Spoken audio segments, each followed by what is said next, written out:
بسم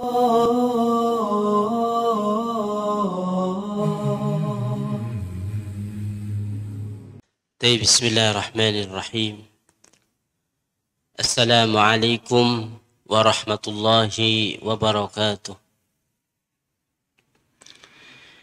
إن الحمد لله نحمده ونستعينه ونستغفره ونعوذ بالله من شرور أنفسنا وسيئات أعمالنا. من يهده الله فلا مضل له ومن يضلل فلا هادي له. أشهد أن لا إله إلا الله وأشهد أن محمدا عبده ورسوله لا نبي ولا رسول بعده. قال الله تعالى في كتابه الكريم: يا أيها الذين آمنوا اتقوا الله حق تقاته ولا تموتن إلا وأنتم مسلمون.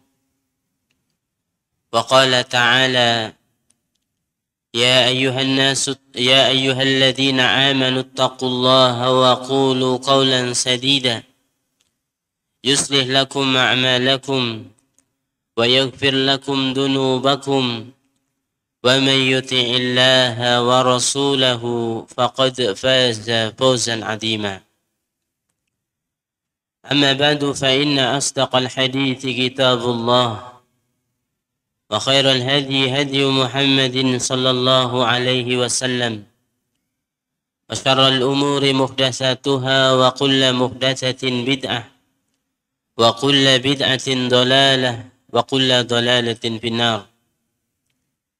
معاشر المسلمين أعزني الله وإياكم جميعا.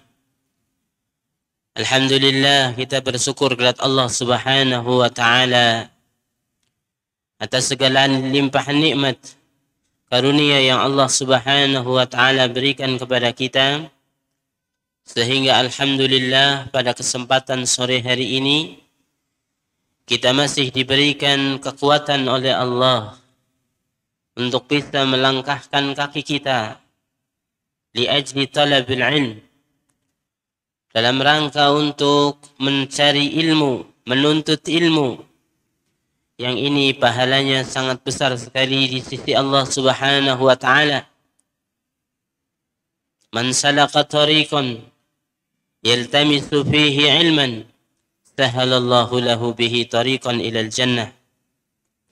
Barang siapa yang melangkahkan kakinya dalam rangka untuk menuntut ilmu, maka Allah Subhanahu wa Ta'ala akan mudahkan baginya jalan menuju surganya Allah Subhanahu wa Ta'ala.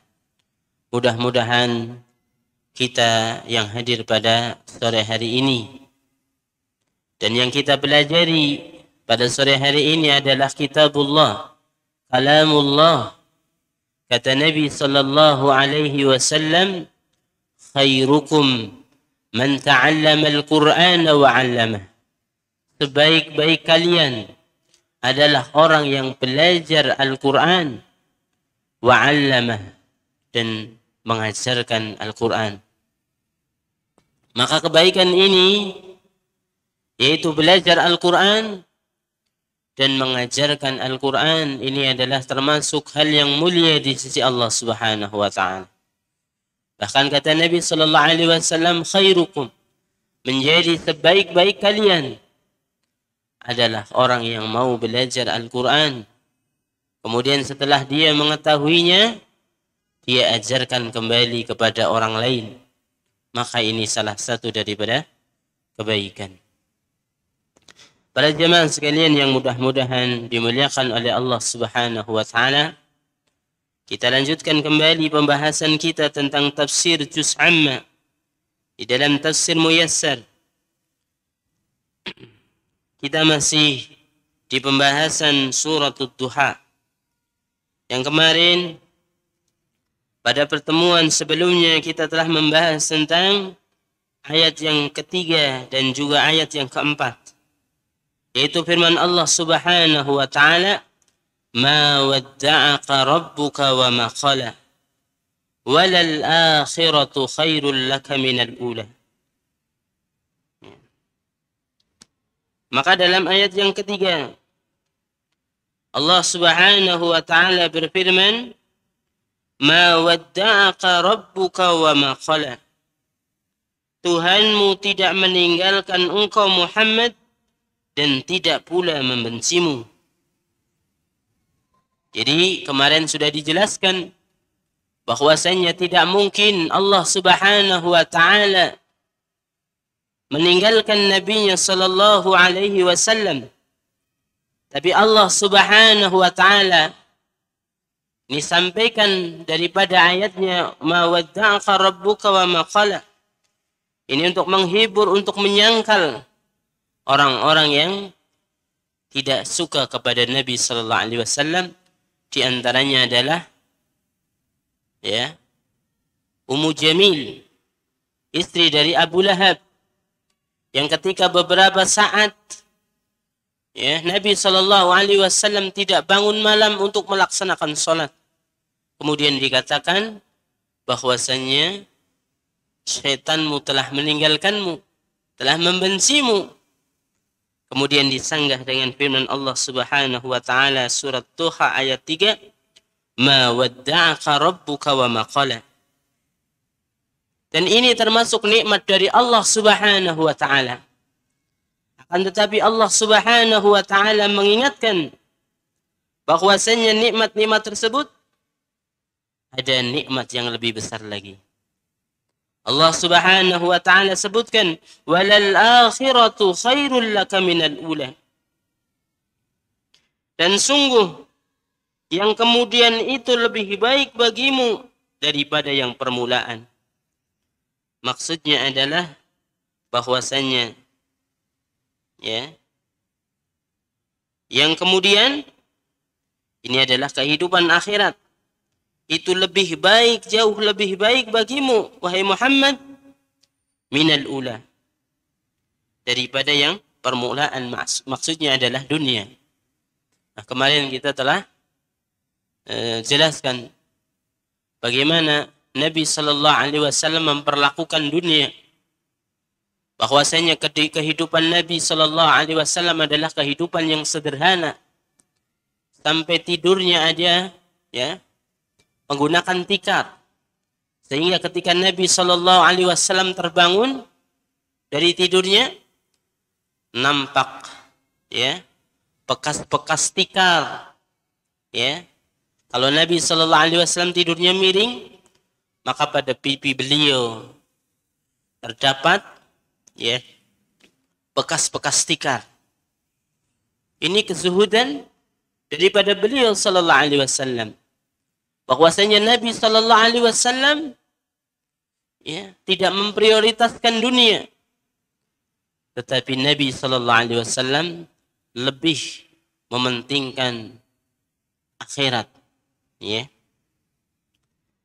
Para jemaah sekalian yang mudah-mudahan dimuliakan oleh Allah Subhanahu wa taala.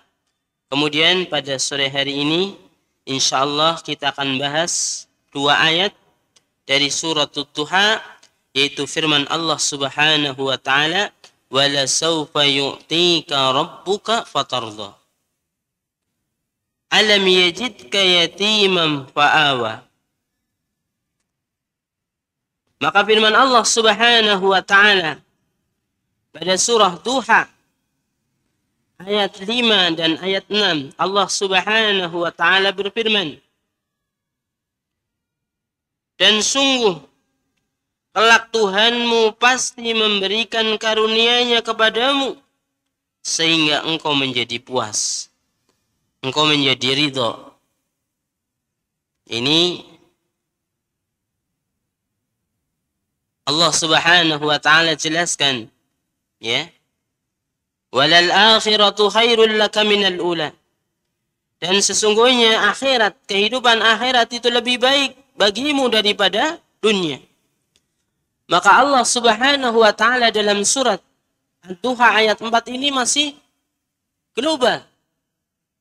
Belum menjelaskan secara rinci kenikmatan-kenikmatan yang Allah Subhanahu wa taala berikan. Maka Allah Subhanahu wa taala di ayat yang ke-6, di ayat yang ke-5 Allah Subhanahu wa taala ingin menjelaskan bahwasanya kelak pasti kamu akan dibeli oleh Allah Subhanahu wa taala sebuah nikmat yang kamu itu menjadi ridho, kamu menjadi puas dengan nikmat-nikmat tersebut. Ya. Maka firman Allah Subhanahu wa taala, "Wala saufa yu'tika rabbuka fatardha" ini menjelaskan tentang sebuah karunia yang kelak Allah Subhanahu wa taala akan berikan sehingga engkau menjadi ridha, sehingga engkau menjadi puas dengan karunia tersebut. Ya. Lalu apa sih karunia tersebut? Maka dijelaskan oleh para ulama bahwa karunia nikmat yang akan diberikan oleh Allah Subhanahu wa taala itu ada yang sifatnya karunia fisik dan ada yang sifatnya psikis, batin. Ya. Jadi ada yang bisa dilihat, ada yang nggak bisa dilihat. Ini firman Allah Subhanahu wa taala, "Wala saufa yu'tika rabbuka fatardha." Maka Allah Subhanahu wa taala benar-benar akan memberikan kepada Nabi Muhammad sallallahu alaihi wasallam tentang sebuah karunia yang besar, yang dengan karunia tersebut Nabi kita Muhammad sallallahu alaihi wasallam menjadi puas. Ya, tadi dijelaskan oleh para ulama bahwasanya karunia tersebut bisa berupa fisik dan psikis yang bisa dilihat dan yang sifatnya batin. Maka apa dari karunia yang sifatnya fisik? Ada sebuah riwayat, ya, yang diriwayatkan dari Abdullah bin Abbas radhiyallahu an, bahwasanya disebutkan urida ala Rasulillah sallallahu alaihi wasallam ma huwa maftuhun ala ummati min ba'di kafran fasurra bidzalika fa anzalallahu ta'ala wala sawfa yu'tika rabbuka fatarda qala fa'atahu fil jannah alfa qasrin fi kulli qasrin ma yanbahi lahu minal azwaj wal khadam. Maka dalam sebuah hadis dijelaskan bahwasanya urida ala Rasulillah sallallahu alaihi wasallam, ditampakkan kepada Rasulullah sallallahu alaihi wasallam ma huwa maftuhun ala ummati, yang sesuatu ini adalah sesuatu yang maftuh, terbuka untuk umat Nabi sallallahu alaihi wasallam. Min ba'di, dari sesudah Nabi sallallahu alaihi wasallam, kafran. Fasurra bidzalik. Maka Nabi sallallahu alaihi wasallam merasa senang dengan yang demikian itu. Jadi setelah Nabi sallallahu alaihi wasallam wafat, Nabi sallallahu alaihi wasallam diperlihatkan tentang karunia-karunia yang diberikan kepada umatnya, ya. Sehingga Nabi sallallahu alaihi wasallam merasa senang dengan hal tersebut. Kemudian Allah Subhanahu wa taala fa'anzalallahu ta'ala. Kemudian Allah Subhanahu wa taala menurunkan firman-Nya, wala sawfa yu'tika rabbuka fatardha. Kemudian Allah Subhanahu wa taala menurunkan firman-Nya, wala sawfa yu'tika rabbuka fatardha. Dan kelak pasti Allah Subhanahu wa taala akan memberikan karunia kepadamu sehingga engkau merasa puas dengan karunia tersebut. Allah kemudian berkata, fa'atahu fil jannah alfa qasrin Kemudian Allah Subhanahu wa taala memberikan di surga itu alfa qasrin, sebanyak 1000 istana. Masya Allah. Fi kulli qasrin, setiap istana, ma yanbahi lahu minal azwaj. Di setiap istana itu ada bidadari-bidadari dan para pelayan. Subhanallah. Ini nikmat yang kelak akan diberikan kepada Nabi Sallallahu Alaihi Wasallam berupa nikmat yang sifatnya apa, Bu? Fisik. Allah kasih berapa? 1000 istana. Ini kira-kira banyak apa sedikit, Bu? Banyak. Allah kasih 1000 istana. Yang dijelaskan dalam hadis, wa fi kulli qasrin ma yanbahi lahu minal azwaj wal khadam. Yang di setiap istana itu dilengkapi dengan bidadari-bidadari dan para pelayan. Ya sudah, ini sudah ma'ruf.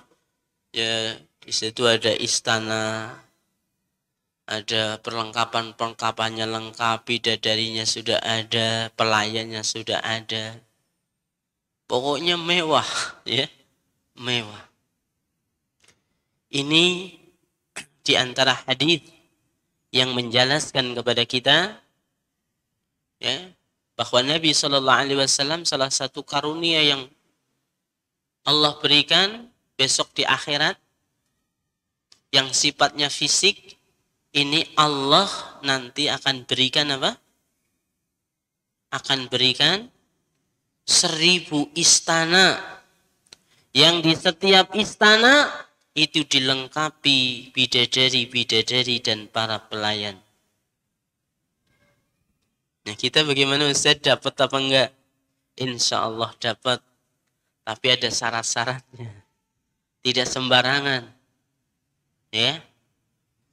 Tidak sembarangan.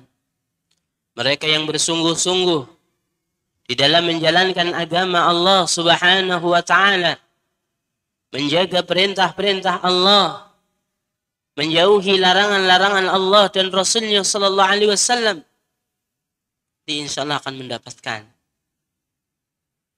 Ini salah satu nikmat karunia yang bersifat fisik yang Allah akan berikan kepada Nabi kita Muhammad sallallahu alaihi wasallam. Karena ya, nanti Nabi sallallahu alaihi wasallam akan merasa puas. Apakah ada nikmat-nikmat dunia yang belum tercapai oleh Nabi sallallahu alaihi wasallam? Ada. Ya. Jadi sebagian nikmat yang Nabi sallallahu alaihi wasallam belum Nabi dapatkan di dunia. Belum Nabi peroleh di dunia. Contohnya apa? Contohnya adalah Nabi sallallahu alaihi wasallam menginginkan pamannya Abu Thalib masuk ke dalam Islam, tapi itu belum terlaksana. Sehingga pamannya Nabi sallallahu alaihi wasallam meninggal dalam keadaan tidak menganut agama Nabi sallallahu alaihi wasallam. Ini belum tercapai, ya. Di antara dari keinginan Nabi sallallahu alaihi wasallam yang Nabi inginkan di dunia tapi belum tercapai. Nah, kemudian nikmat yang kedua atau karunia yang kedua adalah yang sifatnya psikis, yang sifatnya batin. Inilah nikmat yang besar, di antaranya adalah apa? As-syafa'ah. Syafaat Nabi sallallahu alaihi wasallam. Maka dalam sebuah riwayat disebutkan bahwasanya setiap nabi itu mempunyai doa yang mustajab. Doa yang mustajab. Seandainya dia berdoa kepada Allah Subhanahu wa taala, doanya akan diijabah oleh Allah Subhanahu wa taala. Tetapi Nabi Shallallahu Alaihi Wasallam memilih syafaat agar besok Nabi Shallallahu Alaihi Wasallam pada Yaumul Qiyamah diberikan syafaat yang ini lebih luas kemanfaatannya yang Nabi berikan kepada umatnya. Ini kasih sayangnya Rasul Shallallahu Alaihi Wasallam kepada umatnya. Sampai ketika di dunia Nabi Shallallahu Alaihi Wasallam, ya, tidaklah ada sebuah kebaikan kecuali Nabi Shallallahu Alaihi Wasallam tunjukkan. Tidaklah Nabi Shallallahu Alaihi Wasallam mengetahui tentang sebuah kebenaran kecuali Nabi Shallallahu Alaihi Wasallam ajarkan kepada umatnya. Tidaklah ada suatu hal yang membahayakan, yang berbahaya bagi umatnya kecuali Nabi Shallallahu Alaihi Wasallam peringatkan umatnya agar tidak terjerumus, tidak terjatuh ke dalam hal-hal yang membahayakan pada dirinya. Ini Nabi Shallallahu Alaihi Wasallam, ya, mempunyai salah satu, ya, doa yang ijabah. Setiap Nabi punya doa yang ijabah. Ya, kalau kita mungkin dikasih doa, satu doa yang ijabah buat kita semua, ya. Kita doakan kerabat kita, istri kita, suami kita, gitu. Doain suami, doain anak, doain saudara-saudara. Tapi Nabi Shallallahu Alaihi Wasallam nggak ambil. Nabi Shallallahu Alaihi Wasallam kepikiran umatnya nanti bagaimana, ya. Sehingga Nabi SAW memilih syafaat agar besok bisa memberikan syafaat kepada umatnya. Ya. Wasyafa'atu lughatan al-wasilah wa talab. Syafa'ah ini secara bahasa adalah wasilah, perantara, wa talab, dan sebuah permintaan. Wa urfan, dan secara urf, secara kebiasaan, secara adat, su'alul khairi lil ghairi. Jadi syafaat itu secara urf, secara kebiasaan, itu adalah meminta kebaikan untuk yang lain. Ini namanya apa? Syafaat. Syafaat itu secara urf, secara kebiasaan, itu su'alul khairi lil ghair. Meminta sebuah kebaikan untuk yang lain, kepada yang lain. Wa qila hiya minas syafa'. Ada yang mengatakan bahwa syafaat itu syafa', hiya minas syafa'. Syafaat itu dari kata-kata syafa'. Alladhi huwa didul witr. Kebalikan dari apa? Witr, ganjil. Jadi berarti as-syafa' itu genap. Kebalikan daripada ganjil. Faka'anna syafi' dhamma su'alahu ila su'alil masfu'lah.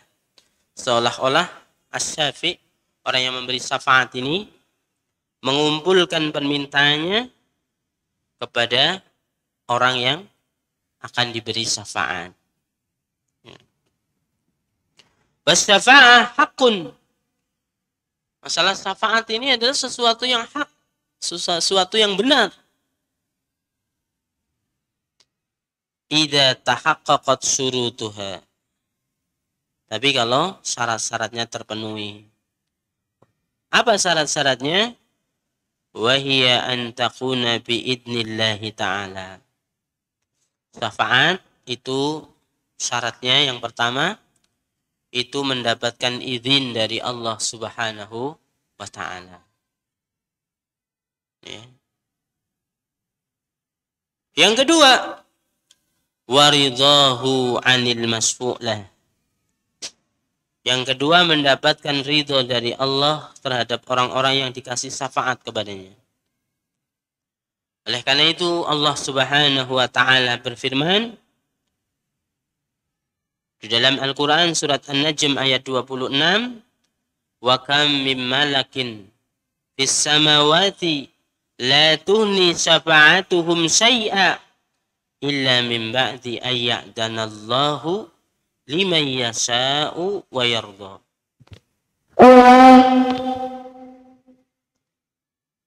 Ini siapa yang main-main?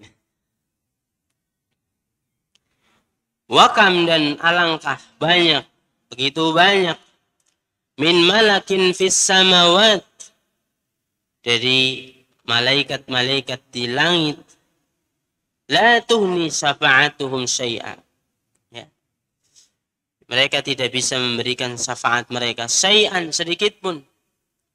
Illa min ba'di ayya'danallah, kecuali setelah mendapatkan izin dari Allah Subhanahu wa taala, liman yasha, bagi orang-orang yang dikehendaki oleh Allah Subhanahu wa taala, wa yardha, dan diridhai oleh Allah Subhanahu wa taala.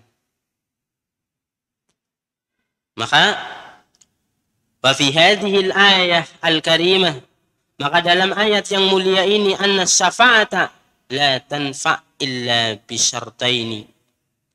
Maka berdasarkan ayat yang mulia ini, bahwasanya syafaat itu tidak akan bermanfaat kecuali dengan dua syarat, yaitu mendapatkan izin dari Allah isyafi', ya, bagi orang yang memberikan syafaat, untuk memberikan syafaat. Yang kedua, ridhahu anil masbu', mendapat ridho dari Allah Subhanahu wa taala terhadap orang yang disyafaati. Dan Nabi sallallahu alaihi wasallam, wa qad u'tiya an-nabiyyuna sallallahu alaihi wasallam asy-syafa'ah. Ya, Nabi kita Muhammad sallallahu alaihi wasallam itu diberikan syafaat oleh Allah Subhanahu wa taala untuk diberikan liman adinallahu lahu fi, bagi orang-orang yang diizini oleh Allah, diberikan izin oleh Allah Subhanahu wa taala di dalamnya. Jadi termasuk wala saufa yu'tika rabbuka fatardha, ini yang sifatnya batin, yang ya psikis, ya, itu diantaranya adalah Nabi Shallallahu Alaihi Wasallam diberikan karunia sebuah syafaat karena kecintaan Nabi SAW kepada umatnya. Ya. Qala Syekhul Islam Ibn Taimiyah rahimahullah, walahu sallallahu alaihi wasallam salatu syafa'at. Berkata Syekh Islam Ibn Taimiyah rahimahullah, walahu sallallahu alaihi wasallam, dan bagi Nabi sallallahu alaihi wasallam itu punya salat syafa'at. Nabi kita Muhammad SAW itu memiliki 3 syafaat. Ya. Amma syafa'atul ula, adapun syafaat yang pertama, fayasfa' fi ahli mauqifi hatta yuqda bainahum ba'da an tataraja'al anbiya. Yang pertama, nanti syafaatnya ini akan diberikan kepada umatnya Nabi SAW di padang mahsyar. Ini lagi dikumpulkan, itu Masya Allah dalam kondisi yang sangat panas sekali. Ya. Matahari itu dekat sekali, qadromil. Ya. Sangat dekat sekali dengan manusia. Sampai Masya Allah keringatnya manusia pada waktu itu nanti itu sampai membanjiri mereka. Saking pada minta syafaat sampai coba minta syafaat. Nabi Adam minta syafaat kepada Allah Subhanahu wa taala. Nabi Adam tidak mau. Coba Nabi Nuh, saya nggak bisa. Wa Ibrahim, ya, coba minta syafaat. Nabi Ibrahim nggak bisa. Kemudian Nabi Musa, Nabi Isa, ya, Ibni Maryam, anis syafa'ah hatta tantahiya ilaih, sampai pada nggak mau minta syafaat kecuali ya, Nabi SAW yang bisa memberikan syafaat pada waktu itu. Ya. Jadi nanti Nabi SAW itu bisa memberikan syafaat kepada umatnya, diantaranya adalah ketika manusia di padang mahsyar. Ya. Ini belum ditentukan manusia ini apa ke surga, ke neraka masih. Ya. Dalam hal yang mencengangkan. Ya. Mengkhawatirkan. Ya. Wa amma syafa'atu tsaniyah, adapun syafaat yang kedua, fayasfa' fi ahlil jannah ayyadkhulul jannah. Ini Nabi SAW nanti memberikan syafaat kepada ahli surga untuk bisa masuk ke dalam surga. Wahatani as-syafa'atan khossatani lah. Dua syafaat ini, yaitu syafaat yang ada pada padang mahsyar, orang yang ahli surga atau penghuni surga, ya, untuk masuk ke dalam surga, ini dua syafaat ini khusus bagi Nabi Sallallahu Alaihi Wasallam. Ya, sebab ada Nabi yang bisa memberikan syafaat, Nabi-Nabi yang lain, tapi dua ini nggak bisa. Ini khusus bagi Nabi Sallallahu Alaihi Wasallam. Ya, yang lain ada nggak bisa. Ya, Nabi-Nabi yang lain nggak bisa. Ya, hanya diberikan kepada Nabi kita Muhammad Sallallahu Alaihi Wasallam. Wa amma syafa'atu tsalitsah, adapun syafaat yang ketiga, fayasfa' fi man istahaqqan nar. Ya. Syafaat, Nabi akan memberikan syafaat kepada orang-orang yang hakikatnya berhak masuk neraka. Ini penghuni neraka. Wa hadhihi syafa'ah lahu wa sairun nabiyyin wasiddiqin wa ghairihim.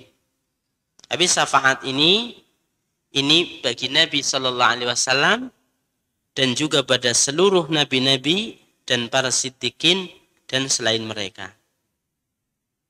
Jadi Nabi Sallallahu Alaihi Wasallam ini nanti bisa memberikan syafaat orang yang harusnya masuk neraka, ya, nanti dipancing oleh Nabi SAW, dikasih syafaat oleh Nabi Sallallahu Alaihi Wasallam. Padahal di dunia Nabi sudah ngingetin, sudah memperingatkan, jangan masuk, jangan deket-deket ini. Dilarang untuk berzina, dilarang untuk makan riba, renten, ya. Ini sudah diperingatkan di dunia.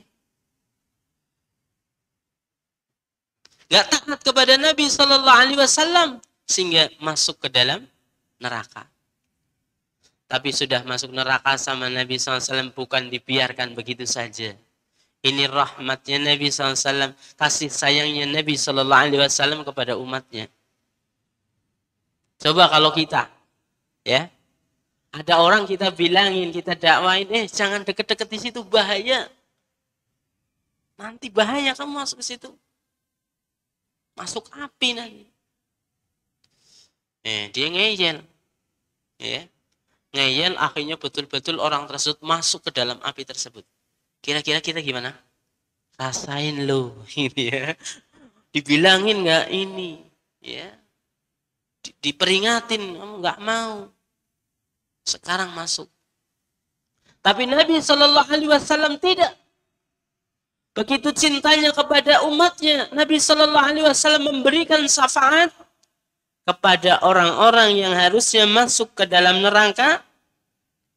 Ya, Nabi SAW kasih syafaat. Fayasfa'u fi man istahaqqan nar alla yadkhulaha. Memberikan syafaat kepada orang-orang yang berhak untuk masuk neraka, alla yadkhulaha, supaya tidak memasuki neraka tersebut. Fayasfa' fi man dakhalaha ay yakhruja minha. Nabi SAW memberikan syafaat kepada orang-orang yang masuk ke dalam neraka untuk keluar dari neraka. Ini salah satu kasih sayang Nabi Shallallahu Alaihi Wasallam kepada umatnya. Ya. Maka ini syafaat Nabi itu Masya Allah. Maka kita cinta kepada Nabi Shallallahu Alaihi Wasallam, tapi juga jangan berleha-leha. Nah, saya maksiat juga nggak apa-apa. Ntar juga nanti ditolong oleh Nabi, disafaati oleh Nabi. Jangan gitu. Jangan berpangku tangan. Tapi tetap kita berusaha beribadah kepada Allah dengan sekuat tenaga, dengan bersungguh-sungguh mengabdikan diri kita kepada Allah Subhanahu wa Ta'ala. Ya. Ini apa? Sebuah karunia yang Allah Subhanahu wa Ta'ala berikan. Wala sawfa yu'tika rabbuka fatardo. Ya.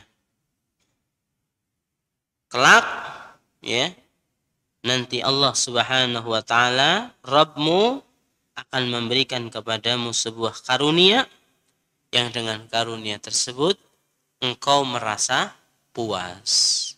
Kata para ulama, karunia tersebut ada yang sifatnya fisik, ada yang sifatnya psikis. Yang fisik tadi disebutkan dalam sebuah hadis, besok Nabi Shallallahu Alaihi Wasallam di akhirat itu nanti akan dikasih apa? 1000 istana. 1000 istana, setiap istana itu lengkap dengan bidadari-bidadarinya dan pelayan-pelayannya. Ini Masya Allah. Nikmat yang sangat luar biasa. 1000 istana. Ya. Maka ya, dari nas ya'malun, maka biarkanlah manusia itu pada beramal. Biarkan ya.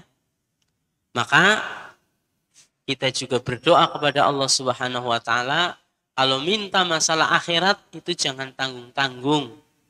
Minta yang besar, minta yang agung di sisi Allah Subhanahu wa Ta'ala.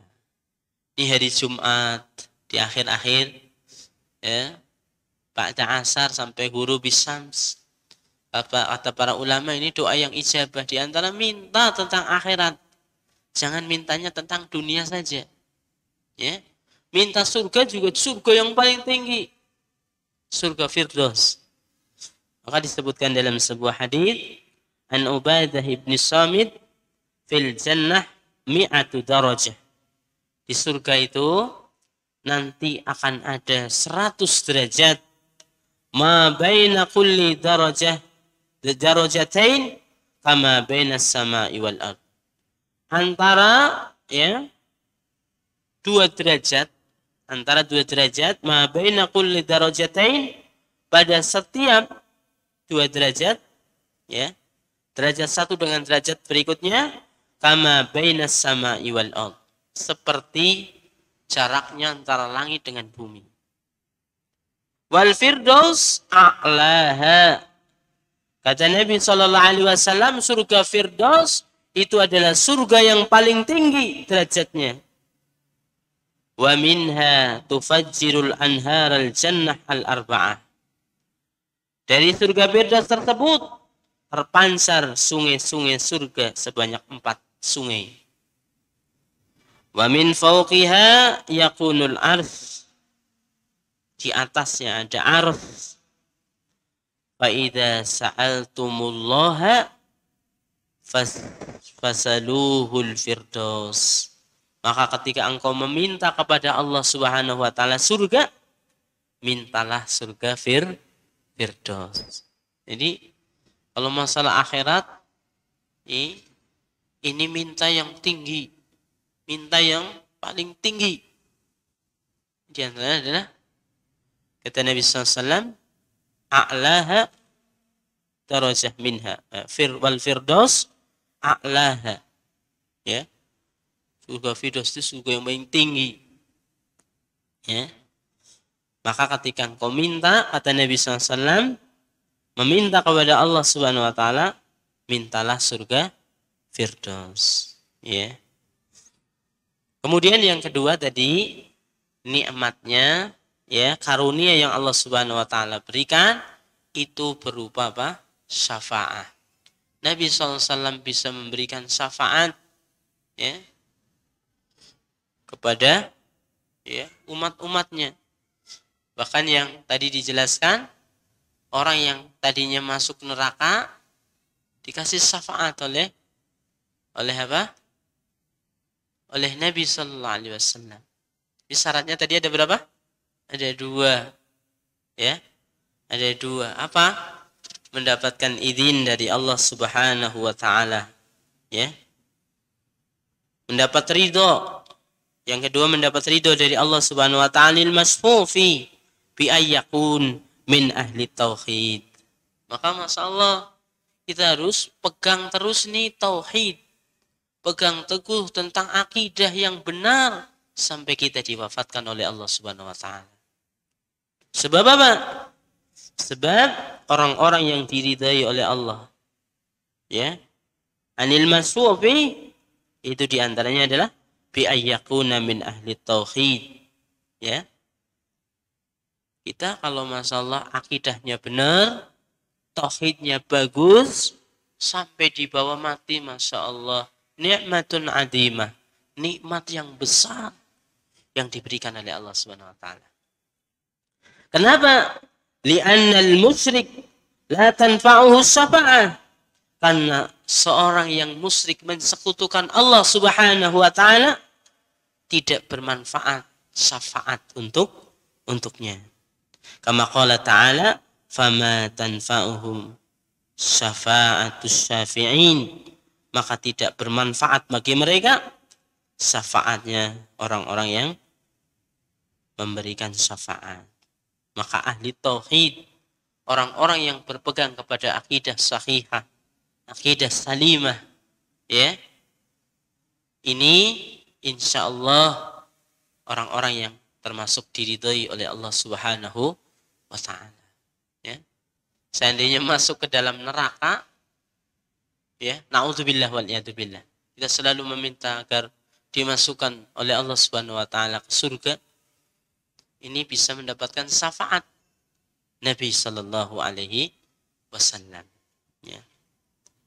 Para jemaah sekalian yang mudah-mudahan dimuliakan oleh Allah Subhanahu wa taala, ya, wala saufa yu'tika rabbuka fatarda. Kelak, ya, Allah Subhanahu wa taala akan memberikan sebuah karunia yang dengan karunia itu kamu menjadi puas, ya. Tidak lagi kepengen ini dan itu, sudah cukup, sudah ridho dengan karunia yang telah diberikan oleh Allah Subhanahu wa taala. Kemudian Allah Subhanahu wa taala menjelaskan kembali dalam ayat berikutnya, yaitu pada ayat ke-6 dari surat Duha, Allah Subhanahu wa taala berfirman, alam yajidka yatiman fa'awa. Ya, bukanlah, ya, dia, Allah Subhanahu wa taala mendapatimu sebagai seorang yatim lalu dia melindungimu, ya. Maka Nabi sallallahu alaihi wasallam kemudian diingatkan dengan nikmat-nikmat yang telah Allah Subhanahu wa taala berikan, ya. Di antaranya adalah ma wadda'aka rabbuka wa ma qala, ya. Alam yajidka yatiman fa'awa, ya. Ini nikmat-nikmat dari Allah Subhanahu wa taala. Nabi sallallahu alaihi wasallam itu, ya, dilahirkan dalam keadaan yatim. Yatim. Bahkan Nabi sallallahu alaihi wasallam sudah ditinggal wafat oleh bapaknya, sedangkan Nabi sallallahu alaihi wasallam itu masih berada di kandungan ibunya. Nah, ini termasuk puncak keyatiman, ya, puncak keyatiman. Ini belum lahir sudah ditinggal oleh bapaknya, ya. Tapi Allah Subhanahu wa taala Allah Subhanahu wa taala jaga Nabi sallallahu alaihi wasallam. Ya. Jadi ketika Nabi Shallallahu Alaihi Wasallam ya lahir, itu bapaknya sudah nggak ada, dalam keadaan yatim, tapi Allah jaga, ya. Sehingga diasuh oleh ibunya dengan asuhan yang luar biasa, dijaga. Dan Nabi Shallallahu Alaihi Wasallam termasuk daripada keturunan darah biru, darah bangsawan, ya, yang terpandang, sehingga termasuk adat atau kebiasaan orang Arab pada waktu itu, ya, kalau melahirkan anak itu biasanya disusukan kepada orang lain, ya, disusukan kepada orang lain, yaitu biasanya nyari malah orang-orang yang berada di pedalaman, bukan di kotanya, ya, supaya apa? Ya mungkin di daerah-daerah yang jauh dari kebisingan kota itu lebih sejuk, lebih segar, sehingga susu yang dihasilkan itu susu yang baik. Kemudian juga untuk menjaga kefasihan bahasa beliau. Untuk menjaga kefasihan bahasa beliau. Kalau di kota Mekah itu sendiri, itu Masya Allah, karena datang berbagai, ya, macam orang, ya, yang dari mana datang, dari Yaman, dari Syam datang. Ini dari segi bahasa mungkin juga terpengaruhi, ya. Tapi kalau sudah, ya, sudah apa? Sudah di pedalaman, di, ya, jauh dari kota, mungkin bahasanya ini masih seger, masih murni, belum tercampur-campur, ya. Ini kalau ini, ya, bahasanya masih ini, sehingga ini orang-orang dulu memilih daripada orang yang menyusui itu milih yang dari pedalaman. Nah, kemudian Nabi Shallallahu Alaihi Wasallam juga apa? Dicarikan tukang susu, ya, tukang susu, ya. Yang pertamanya ini pada menolak untuk menyusui Nabi Shallallahu Alaihi Wasallam. Ya, pas ditanya, ini anak mana? Oh, ini anak yatim. Nah, anggapan mereka yang mau menyusui biasanya juga apa? Karena cari duit. Kalau anak yatim nanti yang ngasih duit siapa? Yang membiayai siapa? Nggak punya bapak. Ya, nggak punya bapak. Sehingga kebanyakan pada ditolak. Ya. Kemudian waktu berjalan, ketemulah dengan seorang tukang susu yang karena dia kurus, kering, ini, ya, itu juga jadi nggak dapat apa? Nggak dapat anak untuk disusui. Nah, tinggal satu ini, Muhammad Sallallahu Alaihi Wasallam. Namanya siapa? Halimah. Halimah ini dari Sa'ad, ya, dari Bani Sa'ad. Ini yang belum dapat susuan, yang belum dapat anak buat disusui. Nah, kemudian anak, ya, ini anak yatim. Mau diambil apa enggak, ya? Akhirnya si Halimah ini, ya, minta izin kepada suaminya, bagaimana ini anak ini mau diambil atau tidak. Ya enggak apa-apa, ambil aja. Siapa tahu jadi berkah, kata suaminya. Ya. Siapa tahu jadi berkah. Akhirnya benar, Nabi Muhammad Sallallahu Alaihi Wasallam ini diambil, ya, diambil dibawa oleh Halimah, ya, dibawa oleh Halimah. Yang Masya Allah berangkatnya ini pakai keledainya kurus, ya, pakai keledai yang kurus, bawa onta juga ontanya kurus, ya. Nah ini kalau berjalan paling belakang, keledai ini kalau berjalan paling belakang. Kenapa? Karena yaitu kurus, ya, sehingga jalannya paling belakang, ya. Yang lain juga ada yang kurus, cuma ya tidak sekurus punyanya Halimah.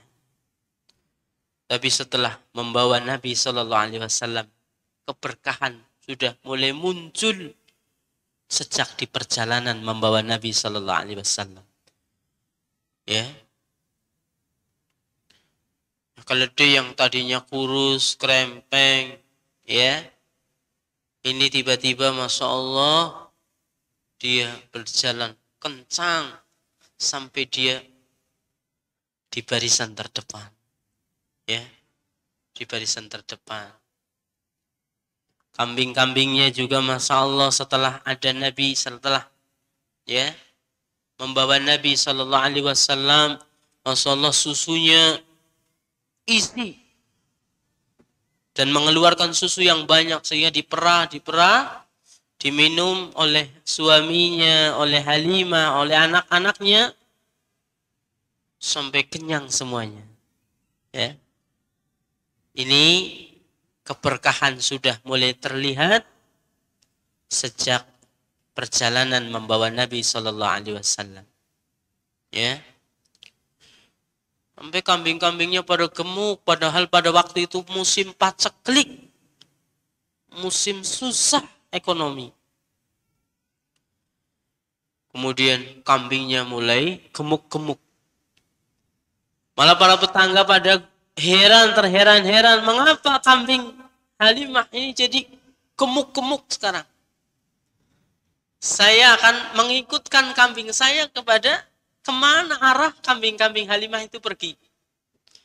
Tapi tetap saja, ya, kambing-kambing tetangga itu masih kurus, ya, tapi ya ini sudah ya, gemuk-gemuk punya Halimah. Yang lain enggak.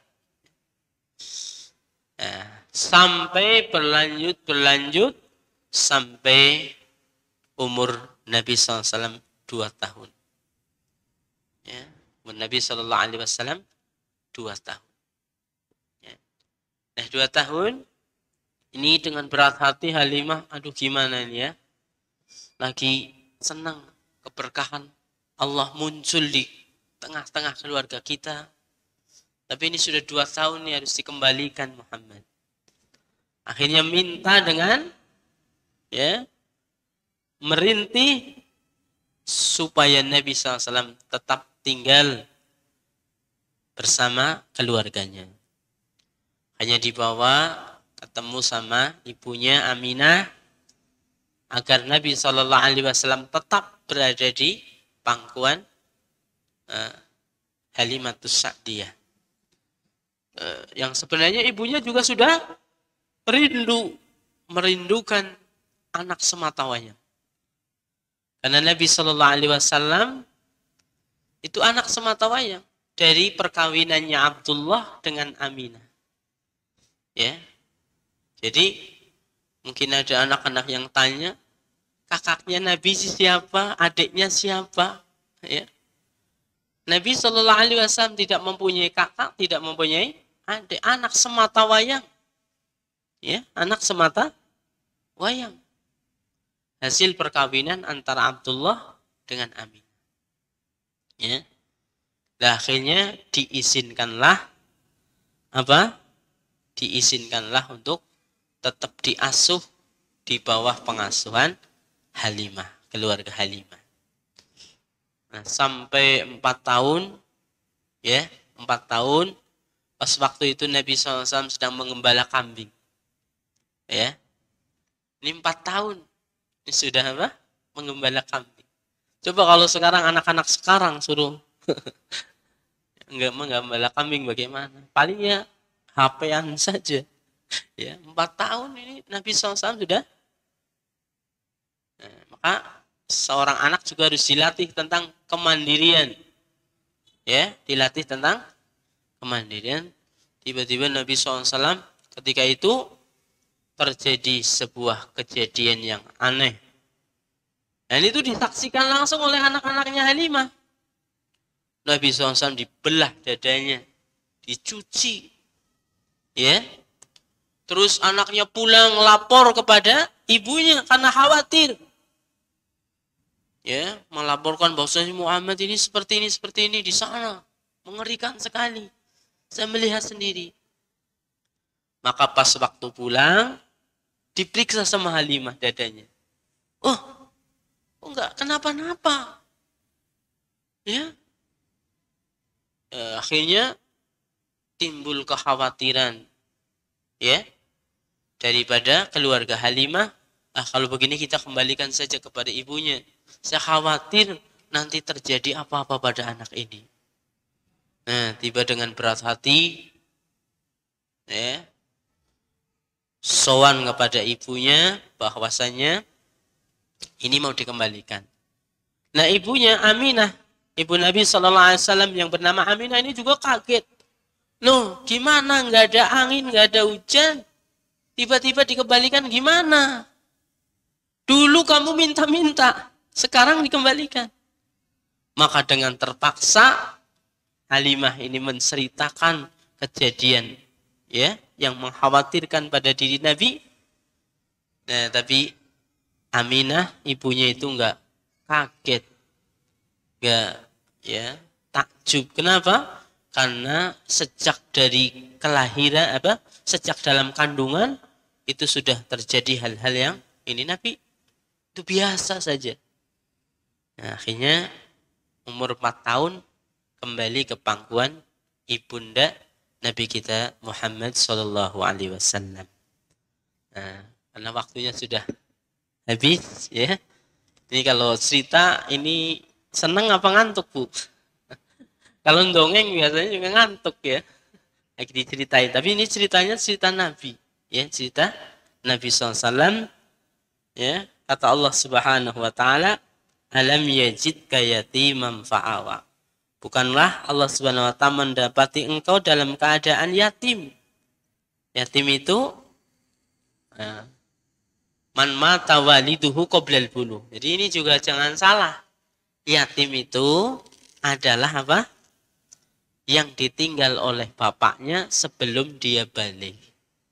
Kalau ditinggal oleh ibunya ya bukan yatim. Allah ditinggal bapaknya tapi sudah balik. Itu juga bukan yatim. Maka ini perlu dipahami, dimengerti oleh kita semuanya kaum muslimin agar benar-benar tahu memperlakukan anak yatim. Anak yatim itu anak yang ditinggal wafat oleh ayahnya sedangkan dia belum balik. Hada wa sallallahu ala nabiyyina Muhammadin wa ala alihi wa sahbihi wa barik wasallam. Nahtatim kajian kita pada sore hari ini dengan doa kafaratul majlis. Subhanakallahumma bihamdika asyhadu an la ilaha illa anta astaghfiruka wa atubu ilaik. Wa akhiru da'wana alhamdulillahi rabbil alamin. Wassalamualaikum warahmatullahi wabarakatuh.